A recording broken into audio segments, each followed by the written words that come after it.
des millions de personnes seront exposées au risque d'inondation côtière due à l'élévation du niveau de la mer induite par le réchauffement climatique à la fin de ce siècle.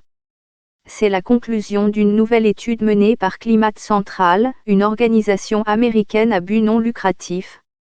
190 millions de personnes vivront dans des régions qui devraient se trouver en 2100 en dessous du niveau actuel de la ligne des marées hautes.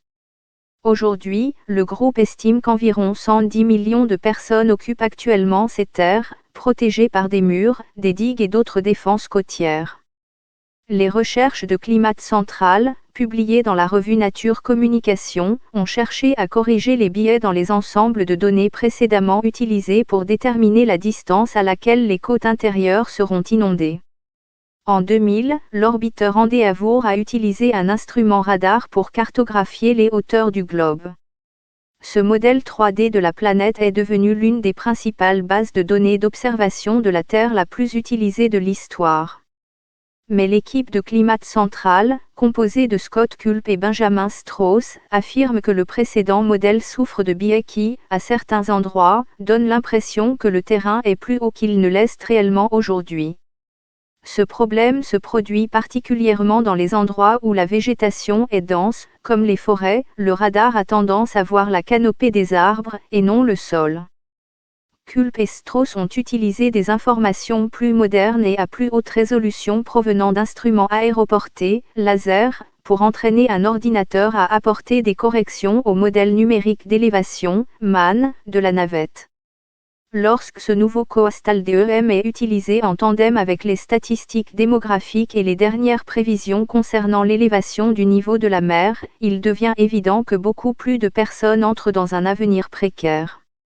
L'amélioration des données d'élévation montre que même avec des réductions modérées des émissions de gaz à effet de serre, 6 pays asiatiques, Chine, Bangladesh, Inde, Vietnam, Indonésie et Thaïlande, où vivent aujourd'hui 237 millions de personnes, pourraient faire face à des menaces annuelles d'inondations côtières d'ici à 2050. C'est environ 183 millions de plus que les estimations basées sur les données altimétriques actuelles. L'équipe a produit une carte interactive qui illustre la différence entre les estimations fondées uniquement sur les données héritées de la navette et les altitudes retravaillées. Et il est possible de voir sur cette carte comment les circonstances changent en fonction de la façon dont le monde parvient à limiter le réchauffement climatique, qui fait monter le niveau des océans en réchauffant les mers et en faisant fondre la glace stockée en Antarctique et au Groenland. Dans un avenir pessimiste où les émissions resteront élevées, Coastal DEM estime que jusqu'à 630 millions de personnes vivent aujourd'hui sur des terres qui devraient connaître des inondations annuelles d'ici à 2100. Pour 2050, ce chiffre est de 340 millions, alors qu'on estime à 250 millions le nombre de personnes qui vivent déjà dans cette situation difficile. En général, les estimations de la population mondiale exposée au risque d'inondation côtière dérivées du modèle coastal DEM sont 3 fois plus élevées que les valeurs produites en utilisant uniquement les informations de la navette. Nous estimons qu'1 milliard de personnes occupent aujourd'hui des terres situées à moins de 10 mètres au-dessus des lignes de marée haute actuelles, dont 250 millions à moins d'1 mètre, explique l'équipe à Nature Communication.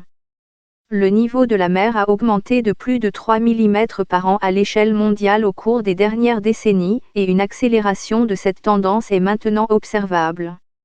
Le groupe d'experts intergouvernemental sur l'évolution du climat, GIEC, a déclaré le mois dernier dans un rapport spécial sur les océans que le niveau moyen des mers pourrait augmenter de 1,1 mètre d'ici 2100, dans le pire scénario de réchauffement.